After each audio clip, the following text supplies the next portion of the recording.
is makalantog na yung pangilalim niya. So yan, pasensya na ako kung hindi ko na video ng pagbaba.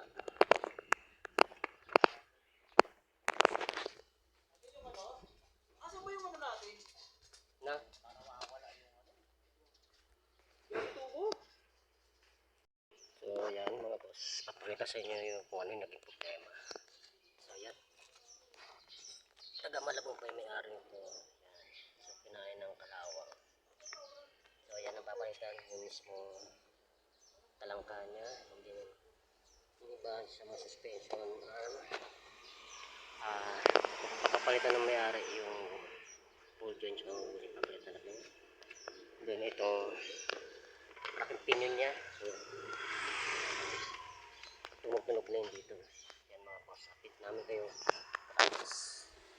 Yan. Yan mga boss, yung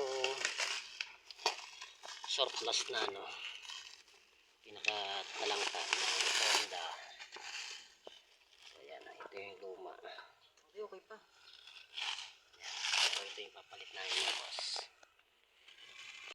Yan na mga boss, so nakabit na yung mismo talangka niya. So okay na yan. Ano pinapakita mo? Yan, nakabit na rin yung mga bulok.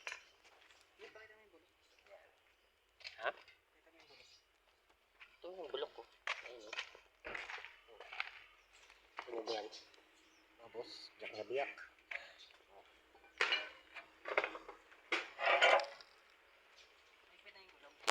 Oo. So ayan, okay na okay na yung Honda. So huwag nyo nakalimutan mga boss. And follow, like, and share po. And subscribe. Maraming salamat po.